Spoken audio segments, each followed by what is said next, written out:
Okay, so what came up on my phone today was Proverbs 3:5.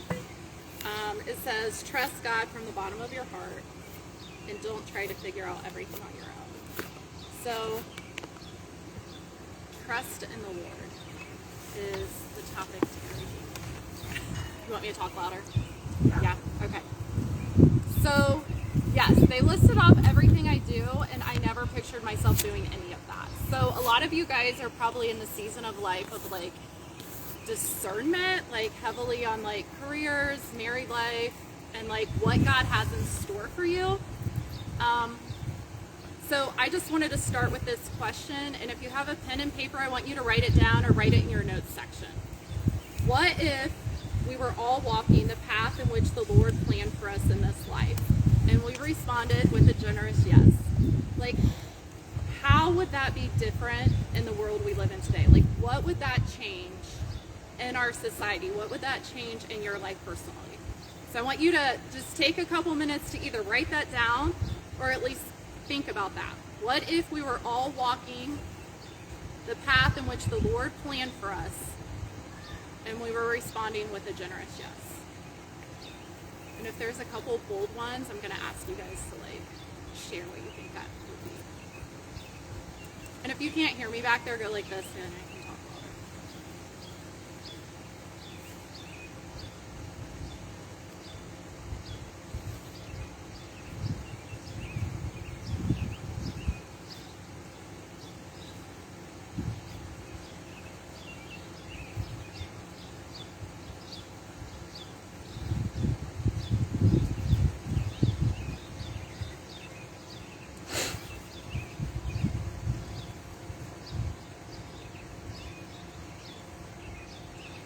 Okay, so does anybody have a response? Like if you were walking the path God planned for you, how would that change the world?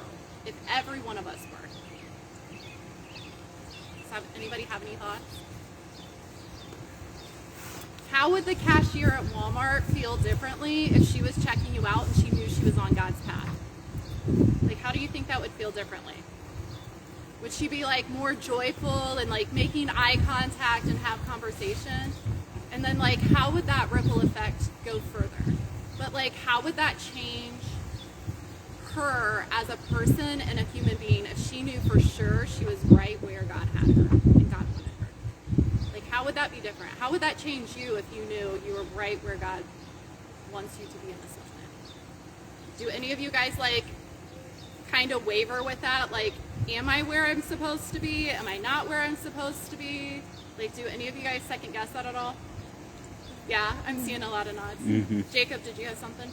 I was going to say there'd be a lot less anxiety. Praise Jesus. There would be a lot less anxiety, for sure. Yes. So, trusting in God, I feel like I want to go back to, like, my childhood a little bit. So, like, I feel like from the time I was in 3rd grade, if I had an overwhelming sense of peace, like, I knew I was safe and I knew God was in that moment. Like, that's always been my sign from God and the Holy Spirit that, like, I'm where I'm supposed to be. Even if it was on the school bus, hearing things I should not be hearing, like, I would just come to this sense of peace, and I knew God had me there to listen to the girl next to me that wasn't going to church every Sunday. So as life advanced, I knew 7th, 8th grade, I either wanted to be a vet. So I have all brothers. I grew up on a farm, and I'm a farm girl at heart. Yesterday, I was like scraping out stalls. I was covered in horse hair and poop, and I stunk horribly. So I showered for you guys today. But like, it was either I wanted to be a vet, which felt very appropriate because I could go up to an animal that like most people couldn't mess with. It was wild for, and for some reason like it would be calm around me and I could take care of it. Or I wanted to be a nurse because my grandpa got burnt really bad.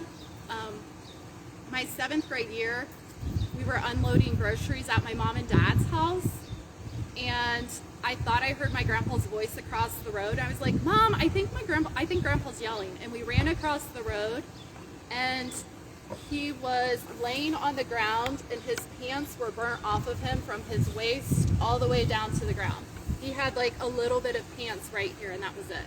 Because he was burning trash and he thought he grabbed diesel fuel and he grabbed gasoline and I remember just feeling peaceful. Like I'd never been around something traumatic, but I just remember feeling peace. And I was like, Mom, what do I do? She's like, go in and call 911 and tell your grandma she needs to come out here. And I just remember feeling peaceful. So I was like, okay, well, God's got something in store for this. We spent our entire summer at Miami Valley Hospital in and out of their ICU. Sometimes we thought our grandpa was going to live. 2 months later, we thought he was going to die. But I just remember feeling, even in those moments, like God's peace. So then my mind changed to become a nurse.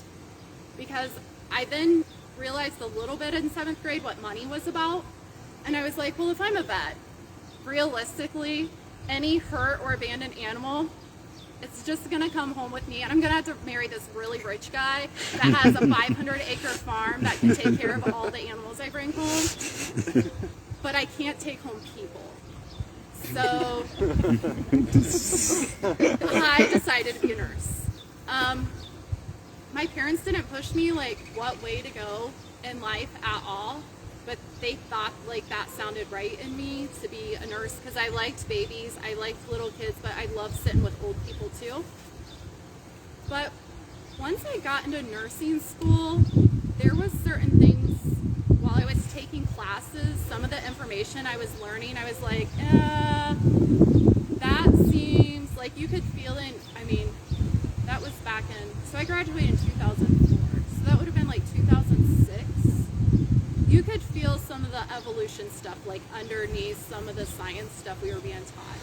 And I could feel myself go like this to the information a little bit and not feel at peace. And then once I became a nurse and got on the floor and we started seeing patients, I saw a business.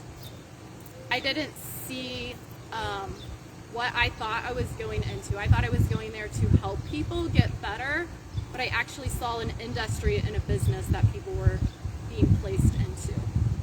So my best friend, God did this on purpose. My best friend in high school, her dad is the lead chiropractor in Jackson Center. Like everybody knows him, everybody knows that practice. I grew up in their house. So here I am going to be a nurse and he's like, Jen, God's got you right where he wants you. He's like, because those people that you're gonna see in the medical field need to know about the holistic. And you're going to deliver that message to them. He's like, you're where God needs you to be. And I'm like, but Craig, we're giving them these medications and it helps with 2 things, but then there's 15 side effects. It's kind of like, doesn't feel right. He's like, it's all right. He's like, you're there next to them to be the light that they need. So I was like, okay with that for a while. But about 5 years into my career, I was really starting to struggle because ethically I saw some things going on that I knew it was like going up against my morals and values. So I'm like, okay, I didn't feel at peace in my job anymore. But what had happened is our family had gotten so used to my income and my husband's that I knew I couldn't leave my job. I felt like stuck. So then I would pray. I'm like, okay, Lord, open a door that I'm supposed to walk into. So there was some things that happened on the floor. I got called into the office one time with the head pulmonologist, the nurse manager that sees the entire hospital, and my own manager. And I'm sitting there and I'm sweating. And I'm like, okay, maybe I'm gonna lose my job today. Okay, maybe God doesn't want me to like have a job and he's just like gonna get rid of it. And actually the team of managers had my back in the situation and kind of put the male physician in his place. So I'm like, okay, he still wants me here. Okay. So then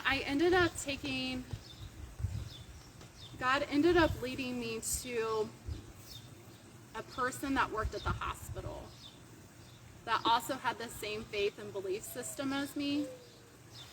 and I got to ask her some questions behind closed doors. And she led me to labor and delivery. And then I'm like, okay, this feels right. I felt at peace again. I took some classes, and it was interesting because they let me take over their childbirth education program with me never working down there before, and I was like, this is weird. This is just being handed to me. But again, I was put in some situations that just didn't feel right. We had some doctors that moved in that had totally different belief systems than anybody else in Shelby County. We had a pediatrician that actually still is in the area that's a proclaimed atheist. She told all of us that, and she really flaunted it, and that was really hard. Do any of you guys know the Kanapke family in New Bremen? Doug and Doris Kanapke? Audrey's nodding her. So again, God placed me in the right place at the right time with right mentorship. Doris Kanapke, what parish would they go to? Would they go to New Bremen's parish? I think so. Huh? I think they go to St. Augustine. St. Augustus. Doris said, she's like, we need to pray for her. God has placed her in our path because we need to shower her with prayers.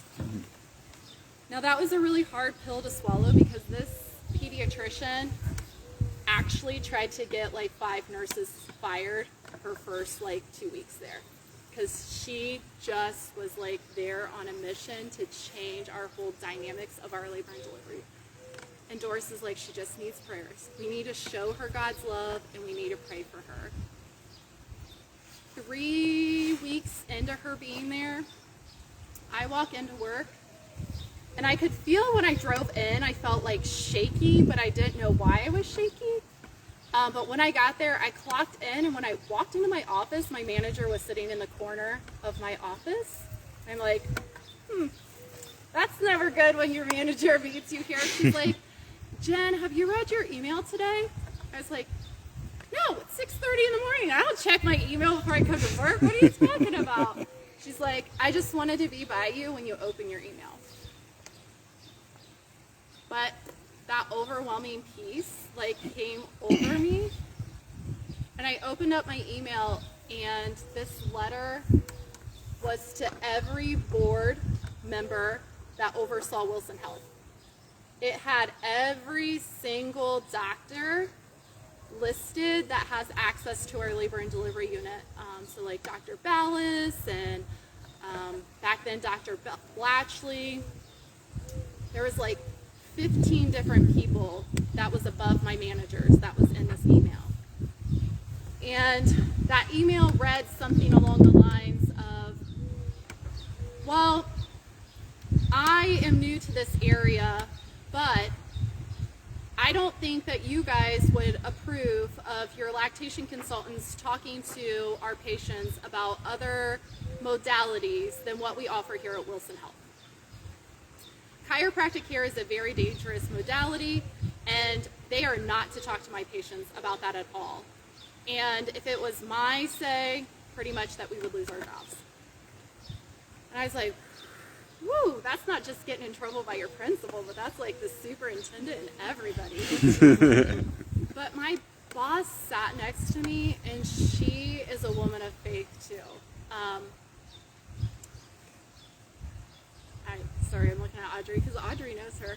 But I was really blessed with an amazing supervisor. And she said, Jen, I'm not going to ask you to do anything that goes against your belief system. She's like, but you just have to be careful. I was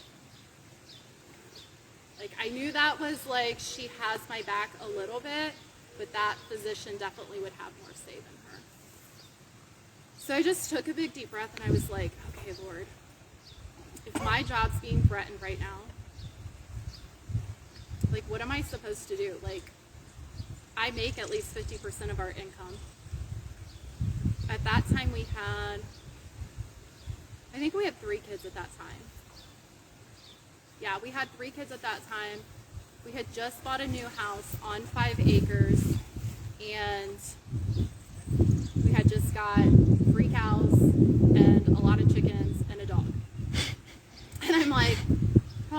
this would have happened in our old house, we could have like, it could have happened, we would be fine. So I just asked in that moment, like, what's my place? Where am I supposed to be? What am I supposed to do? I knew I wasn't at fault because the mom that actually told the pediatrician about chiropractic care had came in the day before with a newborn that had been super fussy for 2 weeks. And her sister had been saying, go get them worked on. As soon as my babies got adjusted, they latched so much better. They weren't fussy. And she sat there with me and I said, so what are you seeing me for today? She goes, I don't know, just to tell you things are really good. I was like, what fixed it? She said, getting worked on by the chiropractor. And I said, oh, you are a very well-educated mom. You need to go educate your pediatrician. Because your pediatrician is in an area that is highly holistic, and she is not. And if we don't tell our pediatricians what's working for us, they won't know to help other moms. So I kind of, like, I guess pushed that girl in there and it turned on me. But again, I was trusting God that I was in the right place at the right time. Fast forward 2 months later, it wasn't much longer, we got the same email about tongue ties. But this time, management really didn't have our backs. They came down and talked a little bit more firmly to us that we were not able to inform moms of these things that physicians were supposed to. But it was something that's in my scope of practice. So again, it was like a big pill to swallow. Like, does this mean I'm leaving my job right now and we're gonna have to downsize? Or does this mean we stay? I still had my job. And I still talked about tongue ties. Because I knew if there was a woman coming next to me with a baby that was having issues, I had to tell her all the information I had, or otherwise, like, I was doing her a disservice.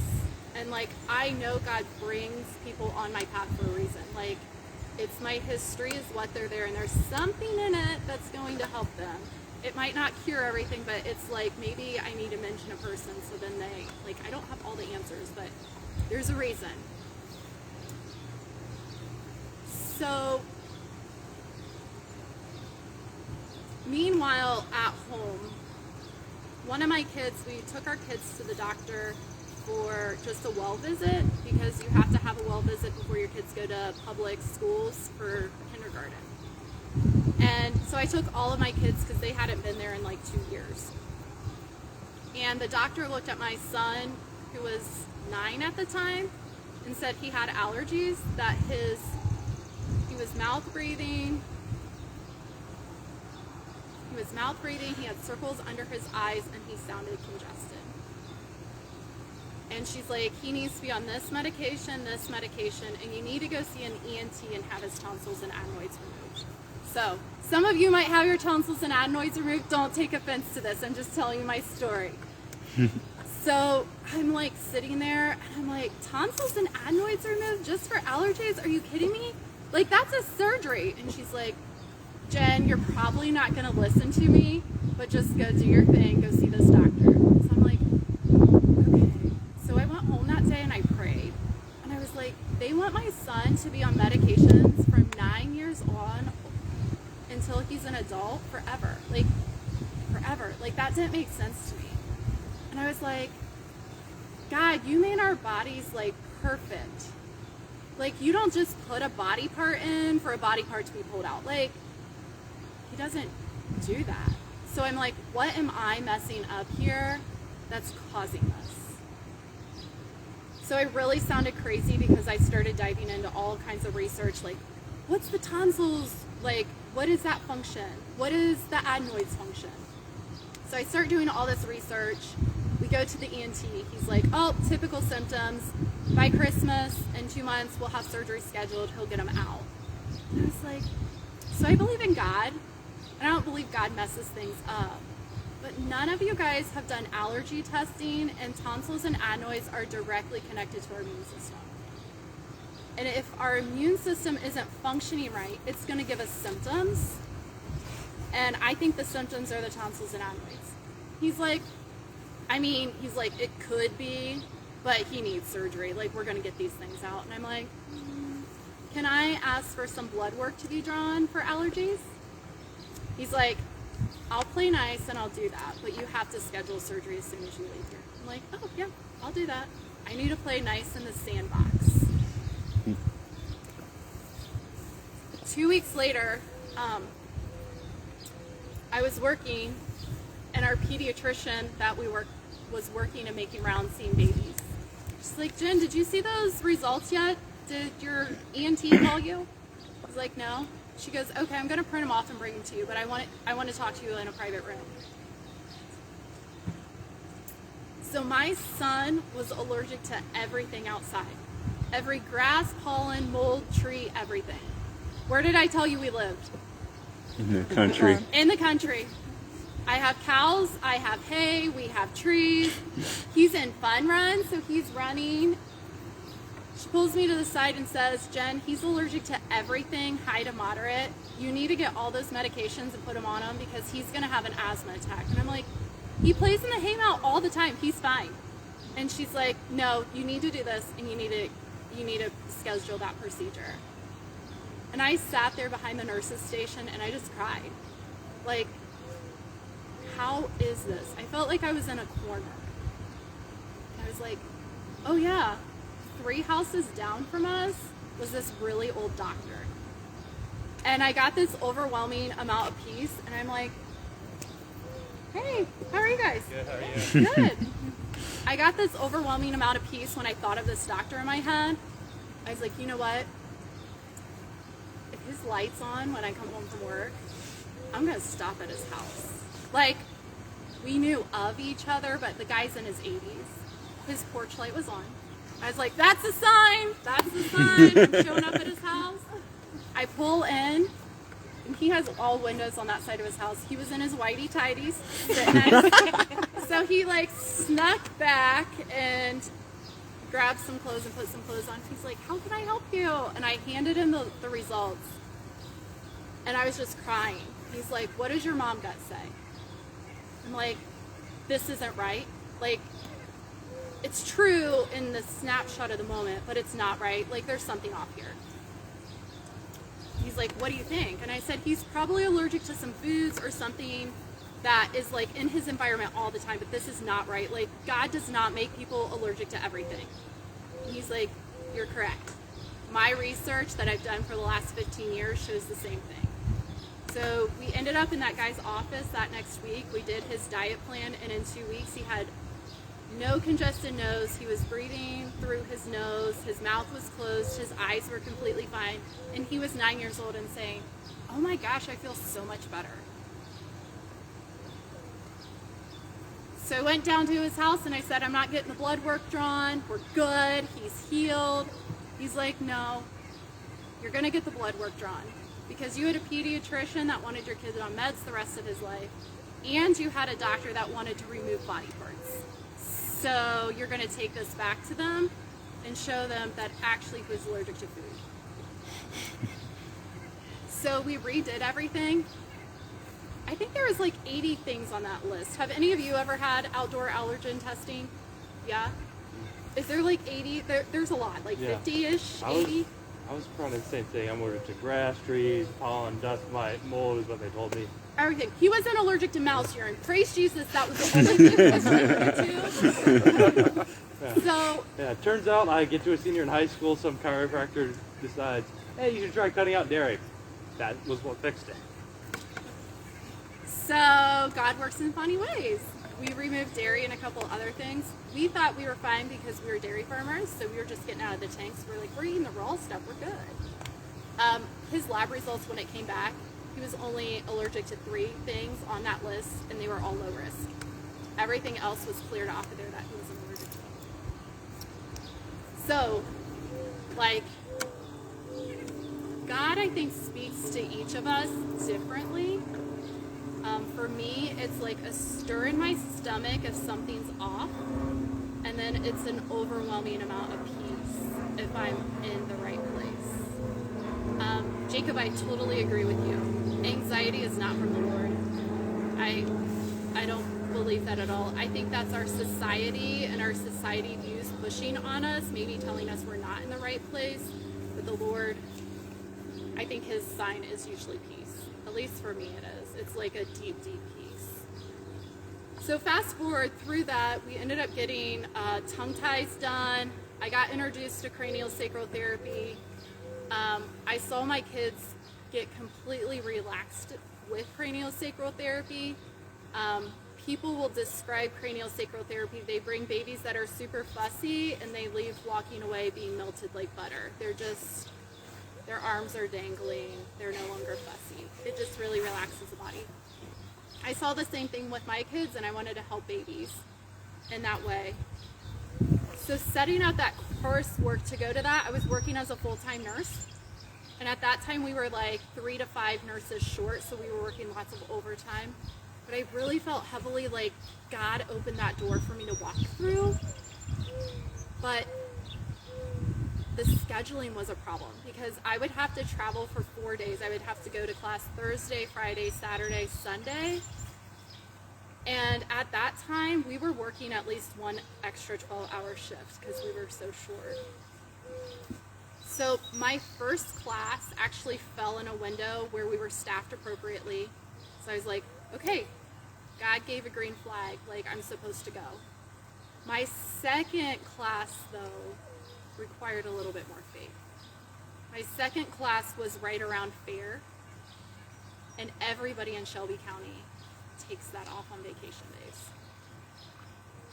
So I put in for vacation like 6 months in advance, and they denied me. They told me I had to find coverage. So I found coverage for Thursday, Saturday, Sunday, but I was missing Friday. That class was in Atlanta, Georgia, and we planned it as a family trip. So I got my hotel booked, the kids were set to go, my husband had taken off work, but I was missing that one day. So I was like, okay, Lord, if I'm not supposed to walk this path, sometimes we have to work really hard for things. I'll just drive back 8 hours to work my 12-hour shift, and then I'll drive back to class and just miss one day. But if you really want me to do this work, like, please just like fulfill this. That Tuesday before my class, my manager had put on call on Monday. She called me on Tuesday and said, hey Jen, do you still need Friday off this week? I'm like, yes, I do. So God opened that door even to the last moment of trusting, like, do you trust me? Do you trust me? So once I did cranial sacral therapy, I finally got to the newborn path. You have to do adults for so long before you can work on babies. And I got to the newborn path, but I still had that pediatrician that was floating around me. That was not kind. So I knew before I took my first peds class, I was going to have to leave my job. So I brought this because my boss that year at Christmas, she always does like our yearly evals, and then she always gives us a gift. And that year she gave me, I had already taken 2 classes, and I didn't tell my boss I was taking classes because then she would know I was coming up with an exit plan. So she gave me this book that said, find what brings you joy and go there. And then this is what she writes in the inside. This is I guess it was December 2016. Be fearless in pursuit of what sets your soul on fire. Love, Jana. And when she handed me this, I about started crying because I knew I was exiting a career that I thought I was going to be on my whole life. I was like, she doesn't know, but like she just wrote that message because God knew my heart needed to hear that. Do you guys know the Slonkoskis at all? Mm-hmm. Yep. Yeah. So Courtney was still working at labor and delivery with me at that time. And doctors and nurses, it's kind of a weird thing. They tell us not to get close to the doctors because their seniority and whatever. I was always kind to the doctors and want to know about their families and their kids. And so Courtney, that spring, invited me to come here and listen to, does anybody know who speaks in the Springs to the moms group? Father Nathan. Oh, okay. Yeah, so Father Nathan talks, and I take Jana's book that she gave me, and I write in it. And it was all about trusting in the Lord and following the path in which He had planned for you in this life. And I sat there and I was like the Holy Spirit really had a hold of me. Because in the reality, when I was a little girl, I just dreamed of being a mom. I really dreamed of being a mom. But when I got to those later years in high school where everybody's like, what are you going to be when you grow up? What are you going to do? What are you going to do? What college are you going to? I got wrapped up into that, and I got in that career, and I got super focused. But I was at this like stuck point because I did want to be at home. Like when I was there listening to Father Nathan, I thought Father Nathan actually came to do that talk just for me that weekend because everything was just like grabbing my heart. And it was then that fall, I turned in my 2 weeks notice to stay PRN. Like God prepared my heart because it was like these little pokes, like, come on, Jennifer, you're seeing other patients, you're seeing craniosacral people on the side. Come on, I'm asking you to leave, and I could just like feel this push, and I'd be like, oh, just not yet.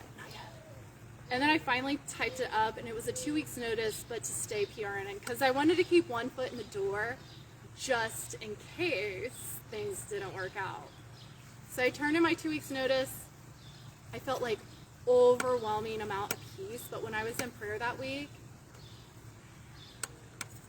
I felt like this like push, like I asked you not to turn in your 2 weeks, I asked you to quit. So then I went back to my manager and I was like, actually, I just like need to be done. She's like, that's fine. She's like, you will always have a job here if you ever need to come back for anything. And then like that real deep peace like sunk in and was there. So then I wasn't working anymore. 2 weeks later, like I didn't go to a 40-hour-a-week job anymore. And like life was kind of weird. But the week before my 2 weeks was up, my husband lost his job. My husband lost his full-time job that he had that had been a big enough pay raise to justify me coming home. And he's like, hey, you should go back and tell him you want to renege on that and you're not quitting. And I'm like, but God like opened the doors and like pushed me and I had peace. Like, I think I'm where I'm supposed to be. He's like, we like can't afford not to like have an income. And I was like, I mean, we have a little bit of savings. Anybody want to guess what time of year this was? Christmas. Right before Christmas. It was like the week before Thanksgiving. Yeah. So we walked into Christmas with not having an income and having 4 kids. It was really hard, but every time I prayed, I wasn't supposed to go back to work. John's like, you could go to Miami Valley and make like $30 an hour. And I was like, that's an hour drive. Like, I think I'm where I'm supposed to be. And John didn't have a job for 2 months. But every time I took that to prayer, I got peace. That I was where I was supposed to be. So now, fast forward. I am working as a doula, attending births. It's the birth of your baby is just, I don't know. It's just amazing how a woman's body can grow a baby and like somehow miraculously know to put 10 fingers and 10 toes on and the nose and the eyes in the right place every single time. Like, it's just really fascinating. And I get to be a part of that on a regular basis. So it was really hard to leave that full-time job and career. And one of the hardest things was actually telling my mom and dad that I wasn't going to be a nurse anymore. Do you guys have parents at all that like have expectations of you, and if you go off of it a little bit, like they kind of give you the frowny face and like, I had higher expectations of you. I thought you were going to do this. That was my dad. My dad bragged me up to everybody. I was his only girl and I was a nurse. Like, she's a nurse. She works at the hospital and helps deliver babies. So I imagined when I told my dad I was stepping away from the hospital that I was disappointing him. Like, he actually wasn't that way. He ended up being my biggest marketing tool for my craniosacral business. Like 50% of my clients at that time, they were all his friends. Anybody he talked to that had an ailment, you need to go see my daughter. You should go see my daughter. You should go see my daughter. So this fall will actually be 5 years that I left my normal career, and I don't do anything like a nurse anymore. And I'll tell you how God's blessed me in that, not as a bragging moment, but I think when you're walking the path that God calls you to, like, the blessings just flow. It feels different. I don't feel like I work for my income at all. I really feel like I'm literally just walking the path that He's planned for me. Last year, I had 2 years ago was when I first announced I was officially a doula. Last year I had, I think, 10 people, and that was my goal. My goal again this year was 10 people, and I'm done with 10 deliveries already. Craniosacral therapy, my goal is 10 to 15 people a week, and I'm typically seeing 20 to 30 people a week. And I'm at home with my kids. I get to make my own hours. So I still, even though I have like a weird wonky schedule, I still get to be at home with my kids. Audrey was really awesome and came and helped me the other year when COVID hit, because I still wanted to be at home with my kids, but then I was like, and I decided to homeschool.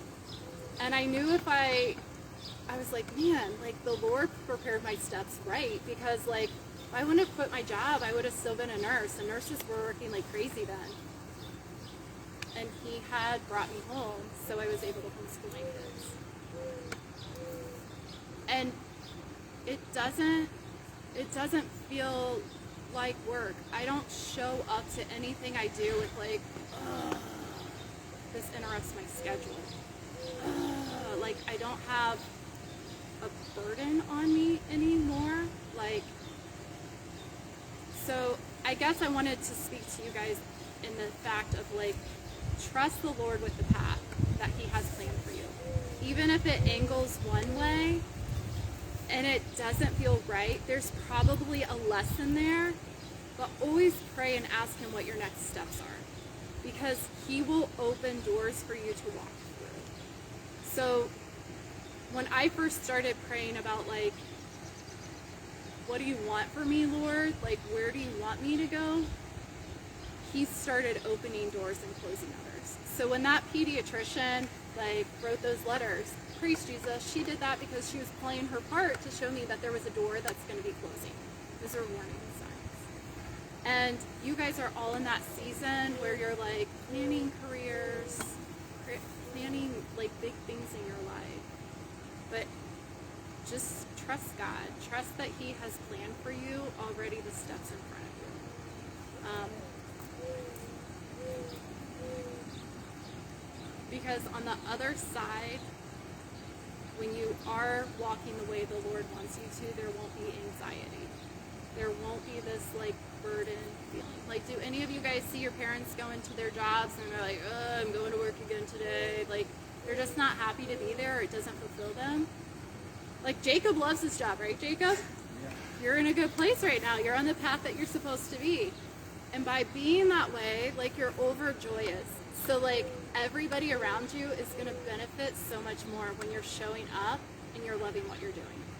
And then when we're overjoyous, and that's what we do for work, like, when we come home, we're going to be happy because we were fulfilled at work. It wasn't like work took things away from us. Where I've seen my husband through the years be in different jobs and careers where he comes home, he's just like heavy. And I'm like, what's up? He's like, nothing. I'm like, I just feel like work didn't go good today. It was fine. It was just work. I'm like, I don't think you're at the right job. And he'd be like, oh, I'm at the right job. And I'm like, I don't think you're at the right job. And then guess what? Within a couple years, he was at a different job and things were different. And he kind of had the same thing. He actually got put on